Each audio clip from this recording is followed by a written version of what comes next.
Thank you so much, both of you and everybody who's tuning in for joining us tonight in what I like to call the double feature. We have Wade Rouse and Susan Mallery here tonight. Wade is also known as Viola Shipman. If you don't know that story, you'll probably get it tonight. It's fantastic. 3 bookstores work together to bring this event to fruition tonight, and we couldn't do things like this without you, all of our customers. So I just want to say a special thank you for keeping us open through the past bizarre 2 years of doing retail. And we really, truly would not be here without our customer support. So thank you. We'd love to continue to have your support tonight and always. If you haven't already, you may purchase a copy of Wade's book or Susan's book or any of their other titles, which I have highlighted behind me. It's like I have a whole lot of love just coming at me from both sides behind me here. But you can visit Boswell Books, you can visit McLean and Eakin booksellers, or you can visit Books and Company. All 3 of us have plenty of these on hand and lots of book plates from Wade to pop in all of your books so that you have a little something special to remember tonight. I'm going to just open with an overview of the plot line of The Secret of Snow by Viola Shipman, aka Wade Rouse. This is what I like to call a character-driven novel with a protagonist who's 41 and her daddy still calls her baby. All the folks around Brownsville say she's crazy because she walks downtown with a suitcase in her hand. Wait. I know that. Actually, those are the lyrics to a song Wade knows very well, Delta Dawn by Tanya Tucker, circa 1972. Wade performed Delta Dawn in a live talent show when he was how many years old? In middle school. Wade, I was old enough to know better. Oh, wow. I'm so sorry, Susan. And I think it's fair to say that if ever there was a childhood story that literally set the stage for bravery and success, it is that one. That brave little soul went through a number of losses growing up, but he kept taking chances. In 2016, he began publishing his novels under his grandmother's name, Viola Shipman. I would say that's a pretty big gamble.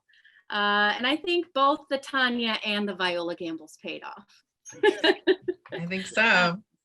After all, we are joined here tonight by not one, but 2 best-selling authors, Wade Rouse and Susan Mallery. And PW said of Rouse's The Secret of Snow, you won't be able to put it down. And of Mallery's The Christmas Wedding Guest, packed with Christmas spirit, alluring and sure to please. So we're not even taking a gamble by being here tonight with them. Ladies and gentlemen, Wade Rouse and Susan Mallery. Cheers. Oh, you have wine. I just have the ugly waterfall. I think it's too early for you where you are. It's not, yes, it's just 4 o'clock, but sometime in this hour, I will hear a bottle of wine being opened and you'll know because I'll get instantly brighter. I'll be like, oh, the wine's being opened. I know we're talking. I just have to start because when you were kind enough to not only join me tonight, but for my Wine and Words with Wade a few months ago, I always share this story because I think it's important to know. I fell in love with Susan when my mother was sick, and she had taken a copy of Accidentally Yours by Susan Mallery to Florida. And I just knew she was reading it. And after she passed, she left that book and I read it. And it moved me greatly. It's a book that makes you want to just call your mom immediately. And so before I even knew Susan, I had an instant connection to her, or so, you know, how that, and to me, that's the beauty of books. Yeah, it is. It is. They cover time and space. So I just wanted to share that because my introduction to you was, I think, very deep and very personal, and very few people live up to the hype, and Susan is one of those people that to me lives up to the hype, and not only God, talent, we've already broken the tear seal and we're 5 not minutes only in. in talent, but in just real life too. So thank you for doing this, joining me tonight. I appreciate it. Well, I am delighted to be here. So we're here to talk about secret of snow. So I want to talk about this first. I want to go first because I'm, technically the West Coast guest in all of this. We always talk about, oh, the town was a character or this was a character. I have never in my entire life, and I'm a reader, so, we're talking about thousands and thousands of books. I have never read a book where weather was a character, and sometimes she's mean. So how did you get the idea to do this? And tell me where the story came from. It's such a great story. Sunny is such a fabulous character. But weather as a secondary character, tell me about that. So that's a great question to kick things off.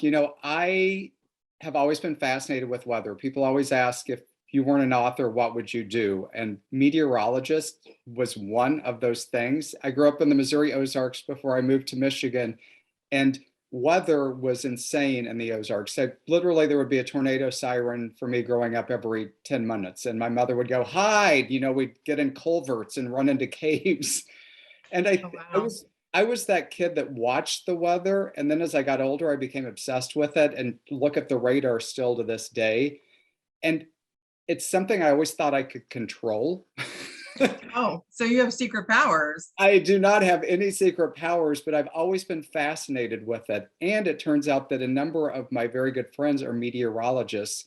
And I kind of became, because it is a scientific field, and yet on TV, it's really personality based. And I saw Oh, go ahead. I'm sorry. And I saw so many of my friends who are women be treated much differently than the men in broadcast journalism, contracts that would state, wear this, weigh this. And I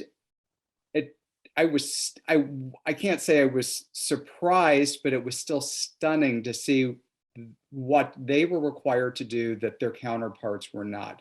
So all of that kind of always cogitated in my head to think this would be a fascinating field. And in Michigan, it's all weather all the time, and winter and construction are the longest seasons. And if you're not brave enough to endure snow here, then you got to get out. So, I've always been fascinated with weather, and it is a huge character in the book. It's massive character. Well, one of the things I love, there's so many little touches that just show the research and I think the love you have. And it's funny because I stumbled upon this sort of Facebook group. I don't even know, but it's meteorologists who are women sharing dresses. Yep. It's like you have to wear, as you said, it has to be alluring but not sexy. And they have to be, inexpensive because they're not paid what we think they're paid. And they share across the country. Somebody finds a new dress at Macy's that you can wash, that looks good, that comes in 5 colors, because you have to wear something different every day for like 3 or 4 weeks before you can repeat. And it's a real thing. Whereas I doubt the men are sharing on Facebook where they're buying their suits and ties. You're exactly right. And it's fascinating because one of my friends that's a meteorologist at the NBC affiliate in Grand Rapids, it calls it, and I write about it in the book, calls it the dress. It is one that, is solid, but has a line down the side, not too low cut. It comes in many different colors and it looks terrific on air. It's form fitting, not too short, not too long. And yeah, you're right. The men can, throw on a suit or whatever and not have to be held to that standard. So yeah, it's a fascinating dichotomy that I wanted to explore, and I really do try to get very topical about those issues that women face, especially on TV and in broadcast journalism. Well, the other thing I really like, well, there's 1,000 things I like, but we'll just go on a couple. Sunny's 50, and that's a big deal, and it is interesting because you just nailed this totally. But to be in front of the camera, to be in media, 50 is so much harder. And she, you know, her lifestyle and the buses when they stop. I mean, it's just, it was just a tour de force on this character from start to finish, and the things she went through. It was spectacular, from going on this amazing journey. And it is a woman's journey, as she rediscovers herself, her passion about weather, her passionate, not about weather, about her career, about her calling. Sunny has been, like you, obsessed with weather since she was very young. She has some emotional reasons that I'm, you know, not going to do any spoilers. But I loved that. And then it was so real. I'm from LA and grew up in LA, love LA girl living in Seattle. And so I remember the first time I came up here for the holidays. I was dating Mr. Mallery at the time. And I called a girlfriend back in Southern California, and it was Christmas Eve day. And she answered the phone. I said, tell me. She said, I'm not going to tell you. And I said, please tell me. She said, it's 78. And it's like, yes, that's what God intended Christmas to be. So I'm just adjusting to mostly rain. And we just had a giant wind, that bomb cyclone that you guys are getting now. It started here. Well, it started somewhere else. So we always get it first and then it goes. But for me, it's like every day. And people say, what is it in the winter? It's like, it's 42 and raining. I guarantee you, November 20th through the end of January, look it up. It's going to be incredibly close to 42 and raining. And this whole daylight thing, which you guys get, the days get shorter. What was God thinking? Why can't we all have 12 hours of daylight all the time, like normal places? Nobody needs this swing from 8 hours of daylight to 16 hours. It's not natural. It's just wrong. The light switch goes off, and that's what's hard. Yes, and it is. So for me, not being a snow girl, I'm like, oh my God, there's so much snow. We are never going to Michigan in the winter, ever, ever, ever. Ask Jesselyn from McLean. It can snow and not stop. And a reason I wanted to write this winter book too is we moved to Michigan in February during a historic winter, which was the dumbest decision of my life. And I grew up in the Ozarks, and it would snow and go. You'd get an inch, school would shut down. It was a big deal. The next day it'd be 60 and sunny. Here, we moved and it was snowing feet every day. And I would be like, why is God punishing me? But it forced me finally for the first time in my life, to just stop, which is a lot of what the book is about. It's just stopping for a hot moment and being thankful for what's around you instead of always trying to rush ahead. But I have to say, I got many questions for you. So this is what I might call a twofer, because it's really two love stories in a book. And the other thing that I want you to talk about too is something I've not done, is you juggle multiple characters' points of views, chapter by chapter, which has always been very intimidating for me to do. So I just want you to talk about a little bit about the book, kind of the dual sister romance, which is lovely. And then I want to move back in and talk about Wishing Tree. Well, I have the secret for how to do that, so we can talk later. It's not hard.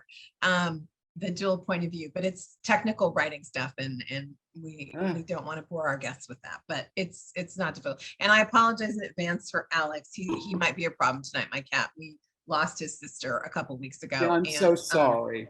Thank you. And he's just having a really hard time. So, and I'm his human, so we're very close. So you may hear him meowing, and he's going to be hanging out here and giving me kisses. So, it was fun. I like the sisters.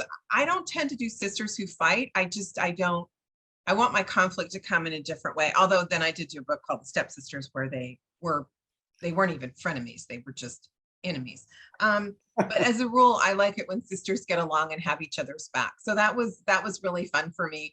And I like the Christmas books are different than what I normally write. I think they're a little bit sweeter. They're a little bit, they're less edgy. And And I think that's for the season. That's what I want to read is I want to sink down and enjoy something lovely at the holidays. And so that's what I try to write. And the two sister romance was really fun because neither of them are really looking. Reggie's come home after a year because her parents are renewing their vows and she feels bad. She had a very bad engagement. She got engaged the Friday after Thanksgiving. Her friends threw her an impromptu engagement party on Saturday. And the Sunday after Thanksgiving, he broke up with her and didn't tell her why. He just said, we're done. So it's been a year and she has to come home. Dina is so convinced she's not going to find the one, that she's gotten pregnant with the turkey baster. She did artificial insemination. She has the whole thing lined up. She has family support. Everybody's excited. So the last thing she expects is to find, this is not the time to meet Mr. Right when she's about 3 months pregnant and having horrible morning sickness, just throwing up everywhere she goes. So it was really fun. And I had a good time with it. It was a delight to write. And I hope that comes across to the readers because it's fun. And I love doing, the funny part about Christmas books is, and I'm sure you weren't writing your book in the dead of winter, you don't write your book in the season. And so it's both fun and sometimes difficult. It can be difficult to get into the Christmas spirit in, April. But it's also fun. So you can't see my chairs in the way, but I actually have a statue. It's a little resin thing. It's the Grinch and Cindy Lou Who and Max the dog. And I kept that out because I just finished next year's Christmas book. I put it on my desk every day when I go to write. I have my little resin thing, my statue, the Grinch and Cindy Lou and Max with me. And I look at them and we commune for a moment to get into the holiday cheer, and then off I go. That's what I was going to ask, if you set a mood, because I don't think people realize that we do write holiday books off season. So, it could be very hot or it could be, and it's a very odd thing to do in many ways. And so is that the thing you put out then every time? I put that out every time. And I also do Christmas books, particularly because yours starts right at the holidays. And then we go into the season of hell, as I would think of it, which is really Michigan winter. But mine is on a very tight timeline. And so I actually do a calendar so that I know, here's Thanksgiving. I anchor it with things that have to happen because it is a very tight timeline and you really can't mess it up. Christmas Eve needs to be Christmas Eve. It cannot be a different day. So the calendar really helps me to do that. And then the other thing I do in my Christmas books, and I've been doing it for several years now, and it's really fun. We do a scavenger hunt. So on my website, I have readers on Facebook. I ask them for random objects and they send me hundreds, and then I pick 25 and then I make a list and they are in the book. And on my website, you can download the list of them. And then you can also download where they really are. So that is another thing I do to help me get in this spirit is I am burying these things in the book. And I had a new editor and she's it was my first edit, was on a Christmas book. And she circled a couple of these and said, this feels incredibly random. And it's like, yes, I forgot to tell you there's a scavenger hunt. Surprise. It is very random. So yes. And then there has to be a double check. Are they all in? Are they where I said they were? So yeah, that, because, in revisions, things can get moved around. It's like, we have to do a final check on the scavenger hunt. That's great. I love on your website too, you have the full of the town. You have the legend and the map, and it's pretty, it is amazing and detailed. Well, the map is from my amazing assistant, Janelle. She does all the graphic stuff. That's not me. I have no ability. I write and that's what I'm good at. And anything else is just, good luck. But she does the map and it really helps me because I use it when I'm writing. So when they turn right on Jingle Lane, I've got the business one, and then I've got the larger map of the city, and I use it every day because I need to know, are we going where we're going? Because you want to walk like you did that. So many outdoor activities because that's where the magic happens. Nobody wants to read about people driving in their car. You want to be there and you want to be doing things. It's and true. I want to ask you, because setting we've talked about is such an important place. And so where did Wishing Tree spring from? I just, because again, the detail, folks, of what happens in the town over the holidays and the traditions is amazing. So I just want to know how did that all spring forth? Well, I had decided I wanted to do a series set at Christmas. So they're just Christmas books. And so then we had to create a town. And I've done that before and it is fun. I've done where I do a long series. Fool's Gold is like 23 books. Happily Inc. is 6. Mischief Bay has, I think it's got 3 or 4. And then I touch on it anytime I write a book set in Southern California. So then it's just fun. Then it's just daydreaming and brainstorming. And I love an advent calendar. I can't help it. I love it. Whether it's for the dog, whether it's wine, whether it's cheese, I don't really care. Give me an advent calendar and I'm happy. So I just took that love of tacky advent calendars. They're so much nicer now. I mean, they used to just be really crappy chocolate, but now you can do an advent calendar that's anything. I'm waiting for the I just have to, before you finish, I just have to add this. We got a Barbie advent calendar last year because we're obsessed with Barbie. And it was the best gift anyone gave us last year because each day was a super special surprise and we were waiting for the purse for way too long. But it was, that's great. We woke So it up was every like, day going, woo! was it all clothes and accessories and? It was, yeah. Oh, that would be so I fun. wore, yeah. Oh, that would be great. So you share my love of a good advent calendar. Oh. So that's where that came. So the town has an advent calendar. The town square is actually round. It's called the Wreath because, all Christmas all the time. And starting on the 1st, they do Advent. And so the first night is always a group activity. And then one of them will be a day of giving and they'll do different things throughout the holiday season. So that was just fun because I think that would be great is if your town had an advent calendar and then you went and did whatever they said. So, and it's funny because in the first book, the Christmas Wedding Guest, they do, it's miniature golf in the snow. Well, it's not snowing yet because it doesn't snow quite as much in Wishing Tree as it does in Michigan. So, and then in the second book, which is Home Sweet Christmas, the first night is a scavenger hunt because that was a secret joke for me because I always do the scavenger hunt. So this time it's a real one.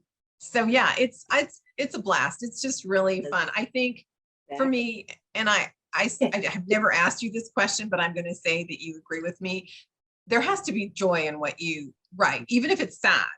We as the authors need to have joy in our process and what we're doing. And so for me with the Christmas books, putting all those things in it is where I'm finding my joy as I write that book. I'll find my joy other ways in other books, but for the Christmas stuff, it's that sort of thing is what makes me happy. That's beautiful. That's beautifully said. It's interesting because I always compare myself because the main character in The Secret of Snow is largely based on me. Someone that is living but not truly alive. And I compare when I used to have a career, a full-time job, and I became the person that dreaded going to work. I was successful, everything was great, but I dreaded it versus now in which I have, as you say, an incredible excitement to get up and start my day and rush to write. And there is a great joy that even if the material is hard, that comes forth because I feel blessed and I feel excited. And that's a great gift. That's really beautifully said. Oh, thank you. So one of the things I loved about Sunny, the book, as well as the character, the book, and this is not a spoiler, I don't believe it's the opening page. You can see the book starts in Palm Springs. The contrast between her life in Palm Springs, which I must confess to you is perfection. The house, the pool, the wine, the weather. I was just like, don't go. Find another job. Don't leave.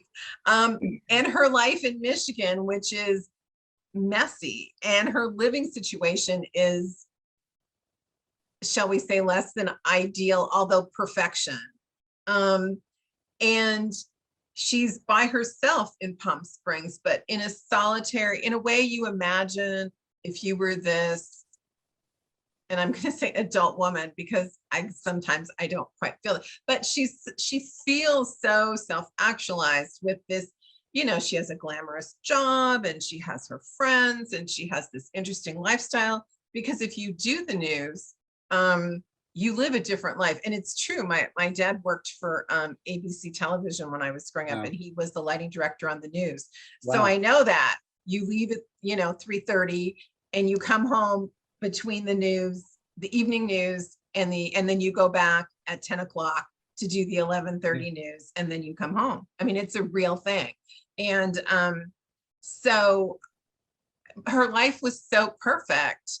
And it's what we would imagine if we were single and had this great job, and just all of it was such a wonderful lifestyle. And the Michigan part is like the antithesis of that.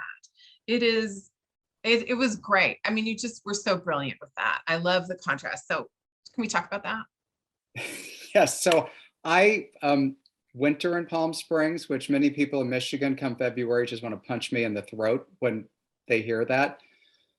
But you're not there. So hey. I'm not there. So it's a long distance e-punch.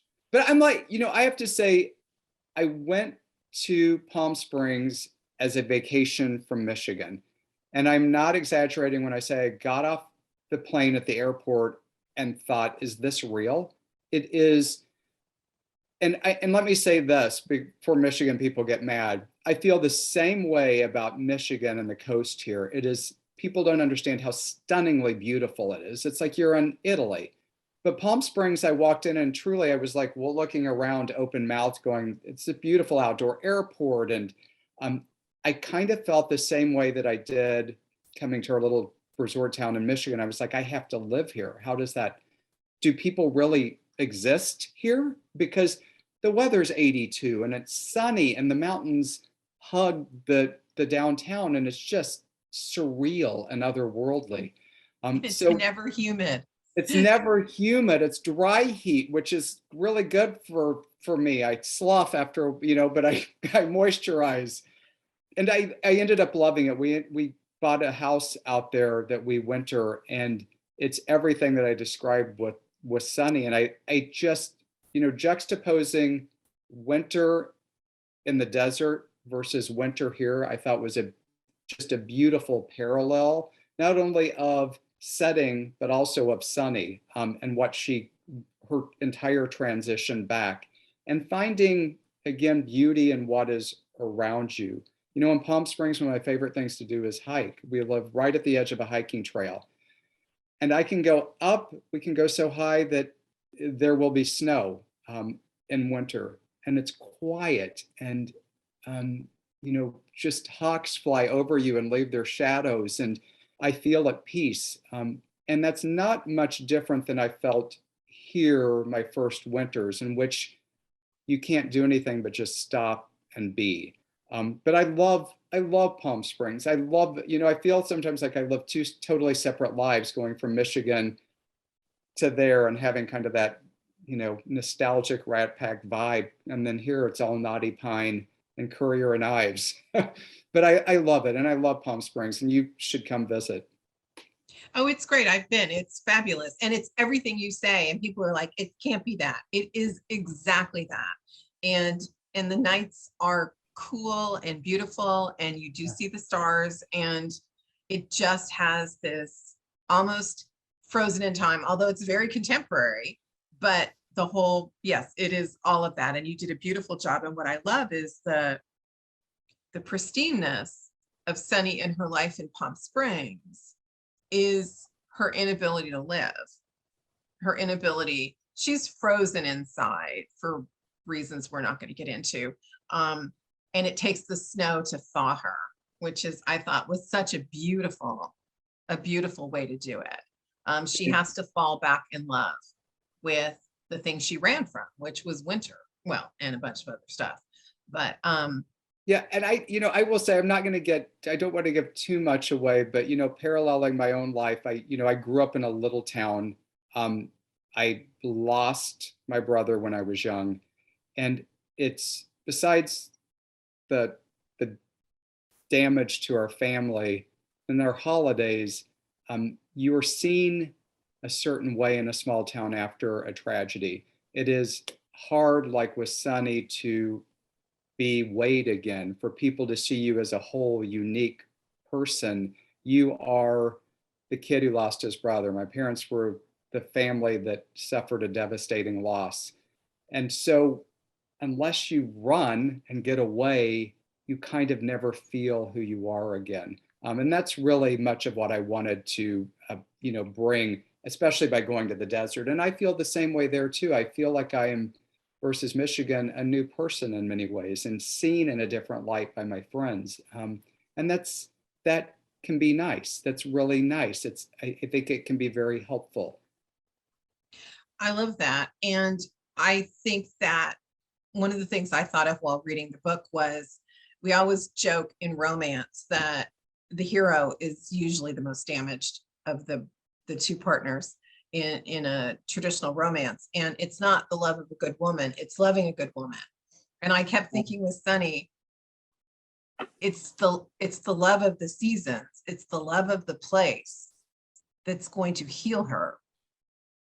And she has other support, of course, but it is allowing herself to love again.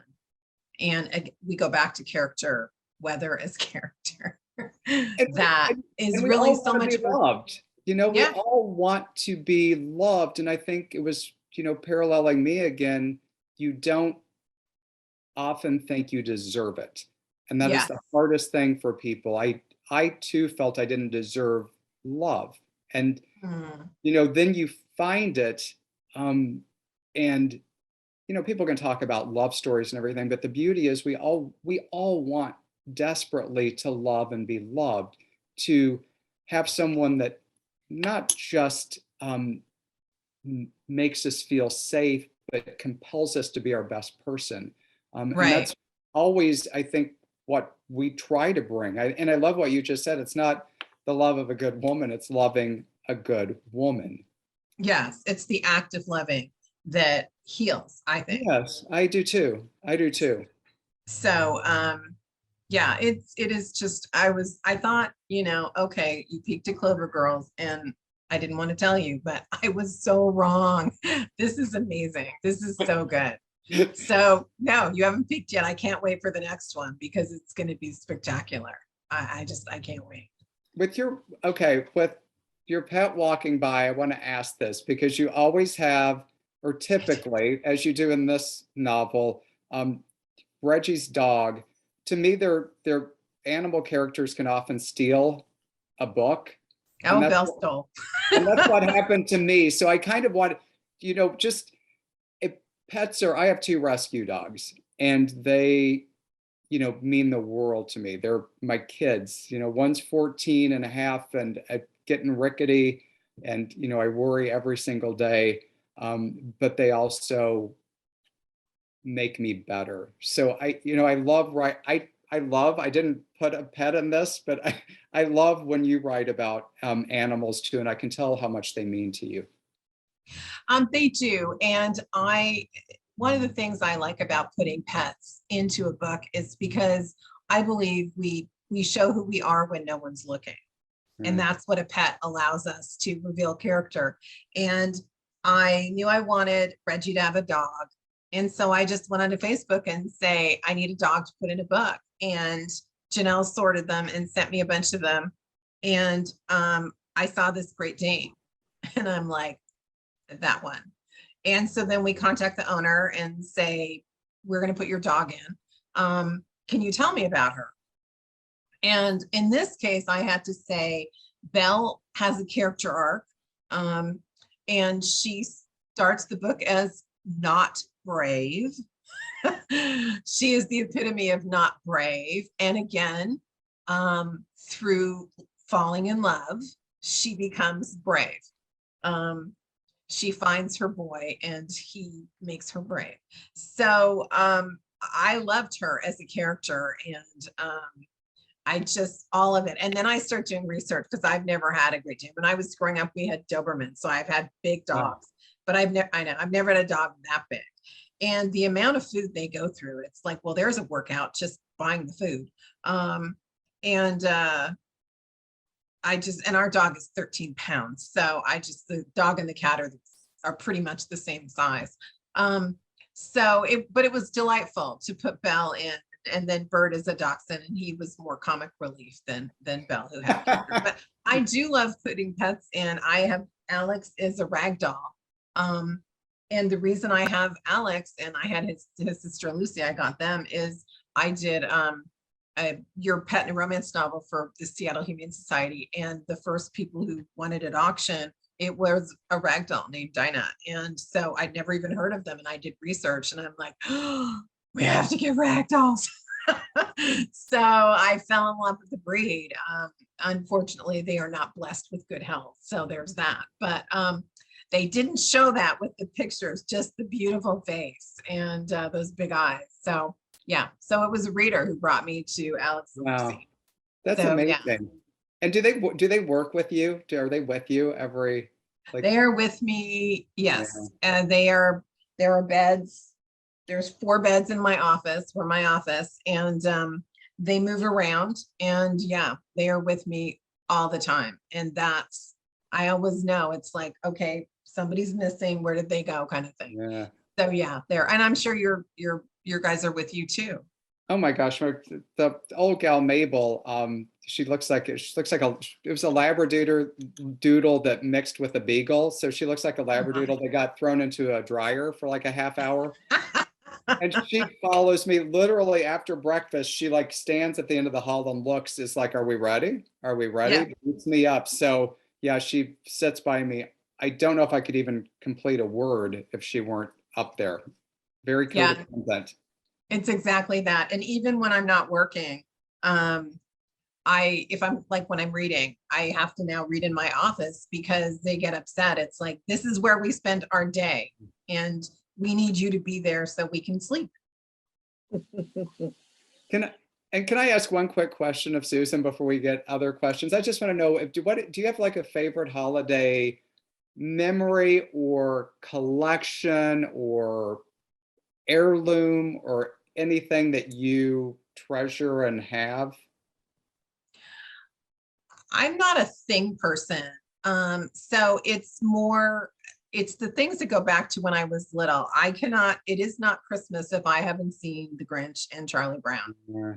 And, and when I was little, we used to have a thing called TV Guide that you would get in paper and read. And I would look, and I remember I was like, I don't know, maybe, because they only came on once a year. You couldn't own them. It was that night. And my parents had something planned, and I wasn't going to be able to see The Grinch. And I sobbed and sobbed and sobbed because you wouldn't see it for a year. That's exactly right. And those are my favorites along with Rudolph. And I put a Charlie Brown tree on my writing desk. That's my inspiration. It's cute. It bends over. It's adorable. We see you, Lisa.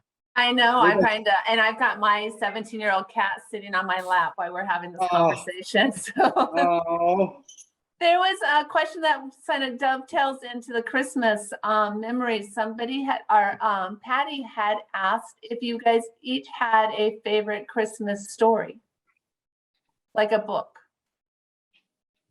Oh, I do.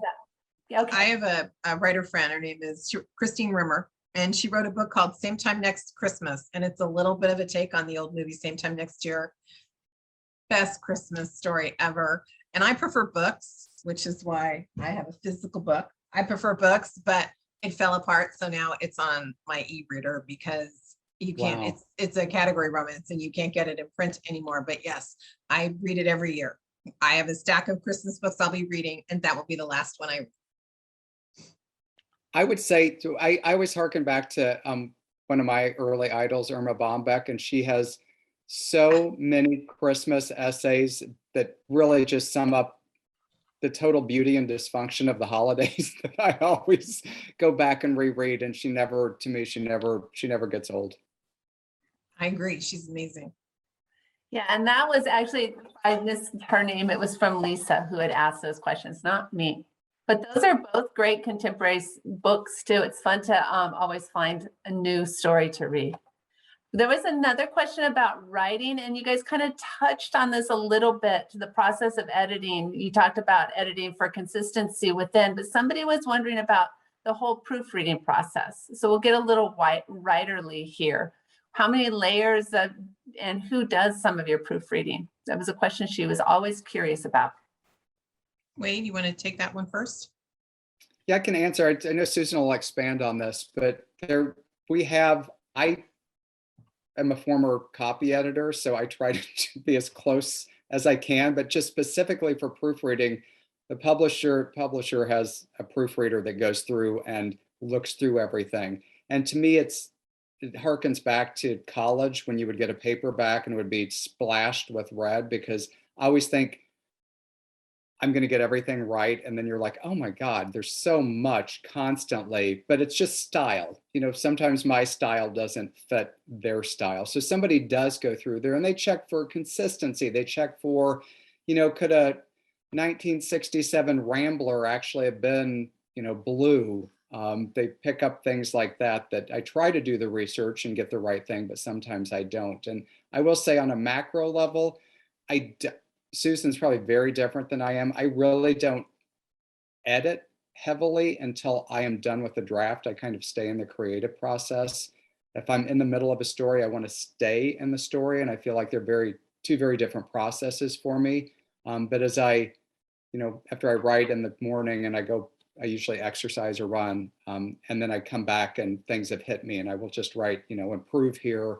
And my manuscript, if you see it, will just have in giant caps in red, this sucks, improve dialogue, horrible.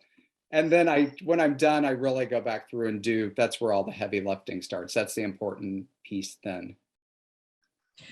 I loathe editing. I can't even tell you. It's just, in a perfect world, I would type, it would appear in New York, they would do their thing, and I would never look at it again. Unfortunately, the publishing process isn't like that. My first reader is my assistant, Janelle, and I am the typo queen. My brain fills in what it is supposed to be. You can even tell me there's a typo in the second sentence, and I oftentimes cannot find it. You have to tell me where it is because I don't see it. And I really do have I have like mild ADD, and it shows up 90% of my typos are the end of the word. I didn't put the ly. I ended it incorrectly. The plural is missing because I've moved on. I have moved on. I am not finishing this entire word. And when I read, I don't read names. So I could never read the Russian novels because they all start with the same 3 letters. And I only read 3 letters of a name. I figure out who it is. I read the 3 letters and then I never read their name again. So I just I do macros in my head. So I am a nightmare, I'm sure. So Janelle does a pass. She just does a typo pass. And when I get the manuscript back from her, she will send me, because she knows I don't pay attention, it will say, you will know you are working from the correct copy because on page 2, it says X, because I have done entire revisions on the non-edited typo corrected copy by mistake, which means a second pass for her of typo correcting. So, and then yes, it goes to then I get Janelle sends me notes. She's my first, she gets paid to read my books and then to tell me what's wrong with them. And depending on how big they are, I will fix them before they go to my editor or not. And then I get notes from my editor. I also get notes from my agent. Then I do those revisions. And then we start the normal process, the copy editor, who I know they do a service, but they're so annoying. And then somebody at the publisher does a proof in theory. And then there'll still be typos in the book. And it's like, how does this happen? 1,000 people have read this book. I have a book out where I have the name wrong. So they're having a conversation with the dead wife. It's like, oh my God, did no one notice? I accidentally named the dead wife, put the dead wife. So it was like Crystal instead of Charlene. It's like, so this entire conversation with Crystal, who is dead and has been dead for 3 books in this series. So yeah, it still happens. I love Susan because she's much more honest than I am about copy editors. And I will say this, it's always like, I can do the big edits, but the copy editing, I always like my breath hitches because even like dialogue, I'll make a joke and they'll go, that could not happen. And I'm like, come on. you know, or a colloquialism or something. I'm like, okay, no, we're not putting a G on the end of the word. I mean, whatever it is. Yes, there's a magical word. It's called stat, S-T-E-T. I know it means something in Latin. And it's like, and now. I mean, Susan told you. Yeah, it's in track changes. So you have to actually address each comment. And sometimes it's like, no, no, I'm not fixed. Yes, it's that same, it's the dialogue. It's the, I know it, don't, sweetie, don't, sorry, electrical cord. Let's not chew on the electrical cords. Yeah, copy editors, they're a blessing, but oh my God, they make me insane. Insane. We'll move away from that and then go from the very beginnings. For both of you, was writing something that you always wanted to do? And if not, what was the event in life that sort of shifted you into this place? You want me to go? Go. No, I have a degree in accounting, which if you have spent time with me as you have, are like, oh, don't do that. So no, I thought I had to be, you know, I was practical. I grew up in Burbank. Writers don't come from Burbank. They live in France and smoke, and I was never a smoker, so I could never be a writer. I have no idea where the rules came from, but I was in college studying my accounting, and I got a card, again, in the mail on paper, telling me that there was a workshop, how to write a romance novel. And I signed up for the class. I took the class. I fell in love with it, and then had this horrible issue of, what do I do? I was 18 months from graduating, and I had a job. They were going to pay me money, and we were going to eat meat again. It was going to be like an amazing thing. And so I did not plan to be a writer. I did not take all those English classes. So I went back later and got my master's in writing popular fiction so that I could know what I was doing at that point. So no, I never thought I would be a writer. And the irony is I literally sold my first book 4 months after I graduated from college. And that is all I can do now. I have no other skills because the accounting thing is long gone. So yeah, it became a whole thing, and I'm very, very grateful. It's a blessing, but it was totally unexpected. And I'm opposite land. So I always wanted to be a writer. That's what I wanted to do. My grandmothers and parents were great oral storytellers, growing up near the South, and my mom and grandma never knew a comma or a period in their life. So they would tell stories that went on forever that fascinated me. And my dad would always be in the other room that would scream, "Land a plane, Geraldine," to my mother, because the stories would go on for hours. And that fascinated me. And then the story Jessalyn alluded to, I sang Delta Dawn at a middle school talent contest and got heckled off stage. And my mom and grandmas, I was furious at them, and they gave me a writing journal. And they said, maybe this could help. So I did. I started kind of channeling all of the emotion that this had growing up in the 70s in rural America, which wasn't good, and loving Irma Bombeck. But it doesn't. My dad was a chemical engineer. It made no sense. What do authors, how do they make a living? So I studied communications and then got my master's degree in journalism and started as a reporter, then went to the dark side of PR to make more money. And that's where things went south. I became a very depressed person by the age of 40, and thought something's got to change. And that's when I started writing my first book. Oh, wow. Those are good stories. Wade, my sister and I used to sing Delta Dawn when we were children all the time. It's the best song It's ever. a great song. It is. Great lyrics. We will not sing it now, though, for everybody. Jessalyn did that for us. So what are you guys what are some of your favorite holiday traditions? Do you have any that you want to share that are a little unusual, or just ones that you always look forward to? Well, ours aren't unusual. It's all about the cookies and the baking. And yeah, it's different now. There's no little kids around, so that changes things. So it's the usual stuff, hanging out with family, you know, who's going to burn the turkey this year as we go from house to house. So yeah, it's the usual stuff. It's fun. It's a lovely time of year. It's a time to think and slow down, and then you start over. In a week, you start over, and that's fun. Well, we're those people that you want to avoid at the holidays because we're the Clark Griswold. We put up 7 themed trees and every imaginable collection, bottle brush villages and stockings from youth and snow globe collections. And it's just the opposite of Coco Chanel for us. It's more is more at the holidays, and just the home is littered in glitter and tinsel and lights. And we just, to me, it's a connection back to my family. And my grandmother gifted me with all of her collections, even the felt applique tree skirts that she made by hand. They still have. So I cherish all of those things because they just were foundational for me growing up. And I think mean even more to me today, having lost my immediate family.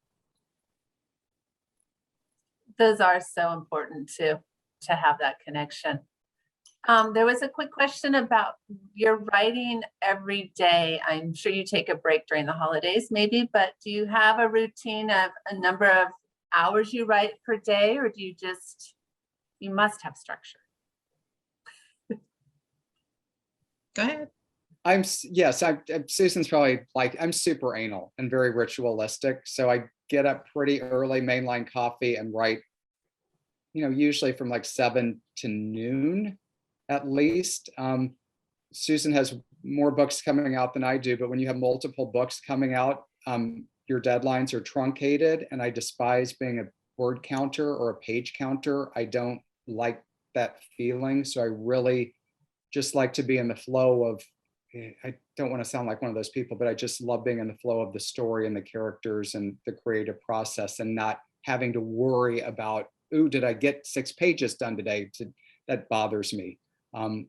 And then I am a big exerciser after that. I go for a run or a hike, or I work out, and the more physically exhausted I get, the more mentally alert I become. And that's where I come back and kind of throw new ideas of how I want to start the next day. I never like to end not knowing where I'm going. So it's important that I can wake up knowing I have a really good head start.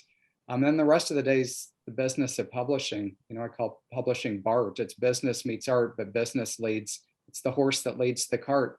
So you have to do all the things that we're doing right now, and social media and book clubs and blogging and essays, and connecting with your readers in a very deep and personal way. And Susan's a master at that. Readers are smart. They can see through BS, and they know, I think, who's real and who's not, and who is humbled and joyous by what they do. And I feel blessed that I've been able to connect with some of those people that feel the same way I do. Well, I do a word count. Actually, I do a page count because my books are like 120,000, and I can't do the math. So yeah, I do. Yeah, I do. My goal is I'm going to start over and complete a sentence starting now. So I do a lot of pre-writing. I'm a big plotter. I plot start to finish. I know everything that's going to happen. I want to fix my problems small. And once I get my story plotted, which is a whole long process, it takes me 3 to 4 weeks to get the book up and running. Once the book is up and running, it's 15 pages a day. My goal is 75 pages a week, because I want to dive in and I want to go, because there are shiny things all around me and I'm easily distracted. So the quicker I can get the book written, the happier everybody is. That's amazing. That's amazing. I have the allure of the next book. It's always like, Ooh, and then when I'm done with this, so yeah, people who take a year or two to write a book, somebody would die, possibly all the characters, possibly someone in my life. I cannot do that. I do not have the attention span.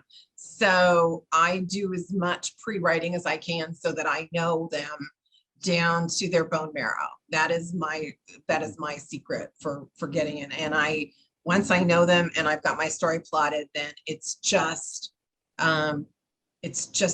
doing the pages. It is sort of like a movie playing. So I am the crazy anal plotter, and it's all about structure and strength of character. So, and then by that, I mean, how strong is the character fully developed? If the character is real, then you just set them free and they go do their thing. Yeah. We don't tell them. And I'll go out and say, oh my God, I can't believe this happened. And Mr. Mallery's like, but it's you, sweetie. It's you. And it's like, it's not me. And he's like, no, it's you. It's like, no, it's not.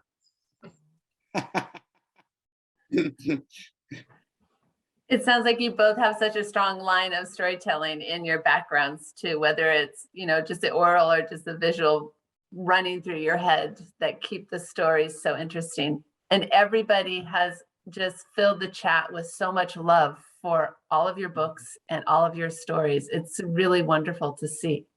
Yeah, and thank you. It's been such a great evening. We're coming close to an end here. Do you guys want to say anything to wrap up, add a book you're loving or any well wishes? I will. I just want to thank everyone for coming. I know we're all busy. I know we're all tired of meeting like this. One day we will get together in person and there will be hugging. So if you're not a hugger, stay in the back, because I am. And I missed you guys. I miss having readers in my life. I appreciate that we can do this. And I send all my love to the bookstores who are doing this. And I know this has been such a hard time for you guys, and you have been innovative and smart and customer centric, and it's been amazing to watch. So thank you for having me, and buy books, buy local, buy books. And yeah, I'm going to ditto all of that. That from people wonder why independent booksellers are so important in our country, and it's because they're the hearts, souls, and minds of our communities. And as an author, going back to my first book, and I will even say, going to Boswell with Daniel and McLean and Eakin with Jesselyn, they had events where people showed up, and then they talked about, they had read my book, and I left and they hand sold it, and people reached out to me and I reached back out. And so over the course of 20 years, a community of readers and friends develops that I think changes all of us. And that's what you do. And we should never take that for granted.